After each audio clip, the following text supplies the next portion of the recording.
This wasn't in the histories, Raceland murmured to himself, staring down at the little wretched bodies, his brow furrowed. His eyes flashed. Perhaps, he breathed, this means time has already been altered. Hello and welcome to all the men and women of the West. Today's video is going to be a bit more of a overview of what to expect from Dragons of Deceit and why this may or may not be good news for some, and basically discussing how I kind of feel about the whole deal about the timeline being altered.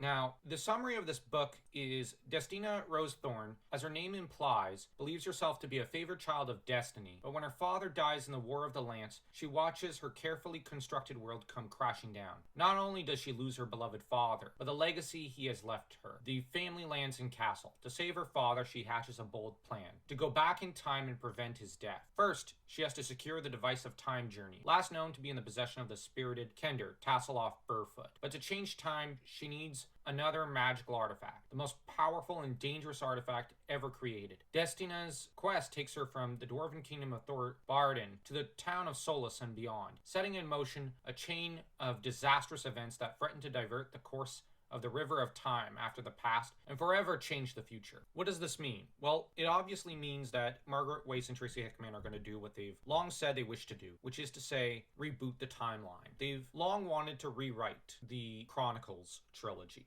And quite why, I'm not entirely sure. Perhaps they feel that they could have done better work. Perhaps they simply feel that the time is right for a rewrite before, well, they're now in their 70s. So likely they feel the encroachment of time itself a little on them. No offense is intended there, but they are old. Likely far wiser writers than they were back when they first wrote Dragons of Autumn Twilight. That said, the nature of the reboot is likely going to have after the Chronicles is now a mystery. Now, on the positive side, certain events might not be canon. Now, on the negative side, certain events might not be canon. What this means is that, okay, for me at least, I was never a fan of the second generation of Dragonlance. I never liked Dragons of Summer Flame. I never liked the War of Souls. Hear me out though. When I first heard the news, I was grief-stricken though.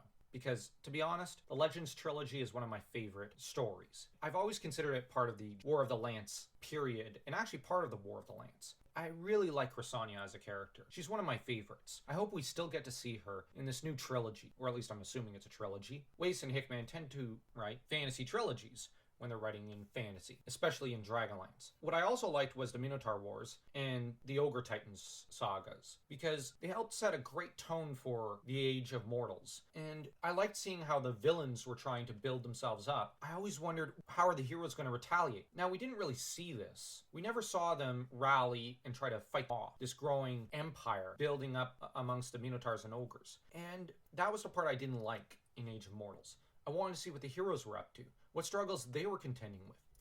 They were building up to such a great epic before the story was discontinued. Now, I may not have liked the main titles of the post-War of the Lance era, namely Summer Flame and all the Palin Steel books and the War of Souls, but the thing is, I did like kind of the follow-up stories, as well as the Legends trilogy. Now, on the other hand, I loved Gilthanas' Odyssey as well. That's another title I really loved. And I always hoped that Gilthanas would go on to become the leader of the Qualinesti. This hope of mine was rooted in the knowledge that oftentimes Dragonlance authors tend to borrow from Arthurian motifs and themes, and even some Tolkien and Greek mythology, and that though Gilthanas wanted to turn away from his destiny as a descendant of Kifkanan, I had hoped that, well, we'd have a return of the king, so to speak, with him, and that he would take up the throne that was always meant to be his, and that as the last of the heroes of the Lance, he would not meet an ignominious fate like others had. He would become a glorious leader. As to my reasons for not liking some of the next generation, I just feel that they were not up to the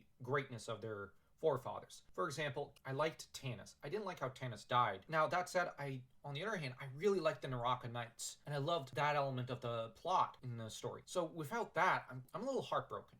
I hated Steel. I just could not get behind him. I don't like the idea of Sturm and Kitiara. It seems out of character for both characters. That said, if you like them, go ahead, don't listen to me. But I think we all felt a little grief at the passing of the Age of Mortals. On the other hand, there's a lot of potential here for great stories. Who knows? Maybe they'll incorporate a lot of the ideas, the positive ideas, rework them into Dragonlance. We might see a reworked Legends trilogy that maybe ends up ending a little more happily. Who knows? That said, part of me can't help but wonder, how can Raceland have a happy ending given what we know about him? Maybe Persalion will get his comeuppance. I really want that. On the other hand, maybe Caramon will get a bit more complex characterization than what he really did get. Because there are times when the characterization isn't always great with Caramon, although there are times when it is great. Maybe Tika will get an expanded role. I'd really like to see that. Maybe Tanis will meet with a better fate. Hopefully Gilthanis won't be chucked aside as a character. You see, there were plenty of negatives, I think, about the post-Legends era, and even some parts of Legends. Now, on the other hand, Caramon had a great role in that, so I can't complain too much. There's a lot that we are losing. I don't think Weiss and Hickman are going to forget about all that. I think they're just paving the way for a new timeline, and hopefully one that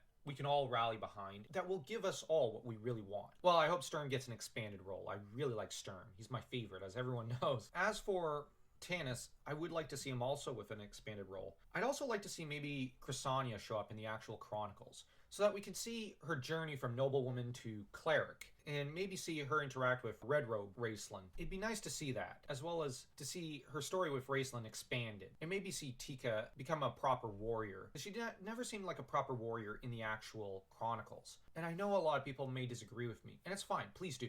And I hope none of you will unsub for all my admissions here. I just feel I need to be frank with you all. This video is long overdue, I think. Whenever Dan and I have talked about the timeline videos and history videos, we haven't really gone too far into the timeline after the Chronicles, more out of uncertainty for what's to come next. It's more a grieving process. We don't know how to react to this to an extent. There's a lot we're losing in the timeline, so I hope you understand that while I may not be a fan of Palin, I do think they play an important role in the timeline, and it's not right to exclude them when talking about the history of Krynn. But on the other hand, this is a new timeline, so I don't know where the history of Krynn is going. The only certainty lies in the eras before the War of the Lance. So that's why we've been kind of moving rather uncertainly, because we are in unfamiliar territory here for Dragonlance. You feel you disagree, that's fine. And I am planning to make a separate series of videos praising and chronicling the adventures of characters like Palin and others of his companions, and even Ariakin, whom is one of my favorite villains in the history of Krynn. And even Golgren, I really like him as a character. He's one of the most complex villains in all the history of Krynn. That said, I still feel optimistic and hopeful, because Weiss and Hickman have generally never let us down as writers. They've always been very frank and open and even warm-hearted with their fan base. And I feel fairly confident that most of the characters we all love and we're all familiar with will still be born, just have different lives and different histories. Now, if you enjoyed this video, feel free to tell me what you think, what you look forward to in the new timeline, what you regret losing. And if you're a part of the fan base that actually favored the post-Chronicles period, or even post-Legends period, that's fine. I have immense respect for you, and I agree with you. On the other hand, I hope you'll still buy Dragons of Deceit and the rest of the trilogy that Weiss and Hickman are writing. That way, we can all at least look forward to something good. We need to give it a chance, because, well, as stated, they've never really let us down. And even if you disagree with me, I really want to see your argument. I always look forward to everyone's comments in the comment section. But anyways, next time I'll be discussing in a history podcast format the history of Akil Urgot, the founder of the Urgothian Empire. So I hope you stay tuned for that video. Don't forget to also like the video if you enjoyed it, if you have enjoyed this video, and any of our previous Dragonlance videos, to smash that subscribe button like you're Sky trying to smash the High Claire's tower and Sturm to itty-bitty pieces.